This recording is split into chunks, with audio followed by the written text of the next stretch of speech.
Tyler Sayles, Deerfield Beach High School, senior, class of 2014. All right, Tyler. Just tell me about this Deerfield Beach football team. You guys had a fun run to the playoffs last year. Kind of fought your way in at the end. What did you learn about yourselves at the end of last season that's going to help you this year? We learned about ourselves that we're a fighting team. Down to the last minute, we had to win out the rest of our district games to make it back to the playoffs, and we did that. We got to the shootout. Both games in the shootout went to overtime.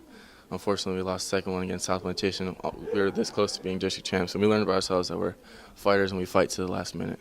Do you feel different going into this year at all? Do you guys feel almost like the favorites now because of what you went through at the end of last year? And do you feel at all like, hey, we're the team to beat? Definitely, especially in that 8A, which some people say is less competitive, but I think that is one of the most competitive districts because 8A is the biggest schools, most talent pool. The privates obviously they're in the 4As and 3As and stuff, but as compared to last year, we got a lot of transfers, got a lot of 3-year returning varsity players, so I think we're the team to beat this year. Tell me a little bit about your teammate Brandon and Powell. Just what he means to this team. I mean, the way he runs the football, and obviously you guys work with each other. But what does he mean to this team? He means a lot to this team. He's a leader on and off the field, and he when we see him in the halls, the team eats lunch together. Brandon's always the guy. If he sees the teammate, sitting by himself, he's like, "Hey, come on over here." It doesn't matter if it's a freshman or a sophomore. He always he's very open to the team. He's almost like everybody's brother. We see him as we're all brothers, but Brandon's close to everyone on the team. Me and Brandon have a really good relationship. Me being a lineman, me being offensive and defensive lineman, blocking for him and playing on defense with him since freshman year, really. You guys pretty much play iron ball over there, right? I mean, isn't it both ways pretty much for the best players? Yes, sir. I think this year we might have 6 or 7 two-way players. So. How do you guys? What's the secret? I know at North Miami Beach they drink pickle juice and have tons of bananas. What do you do to keep yourselves on the field so long?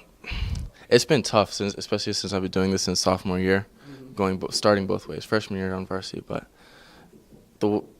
it's more up to the player themselves because we do a lot of conditioning in practice, but we also do a lot of outside practice conditioning that nobody sees. Beach workouts as a team with no coaches there, or I usually wake up on Saturdays and run a couple miles around my neighborhood. So it's more extracurricular conditioning. Tell me about your commitment to FIU and your whole recruiting process, how it all sort of went down.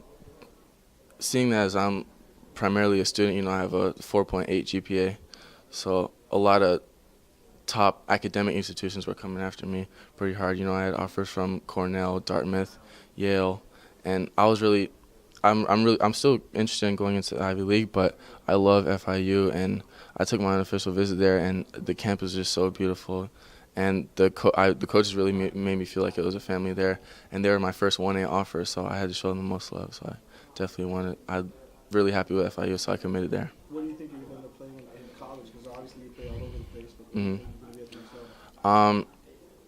Definitely on the defensive side of the ball, although I'm open to playing anything. The coaches need me to play, but when I was talking with the defense coordinator and the defensive line coach, they had me playing as either a weak side DN or a 3-4 outside linebacker.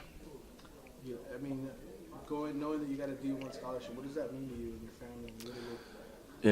When we got that phone call, it was just pure elation from us because we were all really excited to have a D1 scholarship. We don't have to pay for college. It was we finally made it. All these hard work, 8 years of the league, 4 years of high school ball, finally paid off. 4.8 GPA. You mentioned the Ivy League schools. What do you want to study in college? What do you want to be as Plan B as your career? My grandpa's an engineer. He has his own engineering firm in Pennsylvania, Gordon Brown Associates. So that's kind of what I want to get into. Civil engineering is what I want to major in. Wow. And what do civil engineers do exactly? They plan neighborhoods, build roads, bridges, and all that. Wow, that's interesting. Did he build any roads? Yeah, he a lot of construction going on around his area in Pennsylvania. I was all done by his firm, and it's just cool to ride around with him because he was the one that I went on a bunch of college tours. I looked at all the Ivies this summer, all the Ivies that offered me, and just driving around with him and seeing the neighborhood, he was just pointing out stuff to me like, oh, we built that. That's just really interesting to me and it really excited me about my career. Last question. So when you look back at the season, and the Deerfield Beach or Bucks are done building their season, what do you hope to accomplish, and what would be satisfying to you?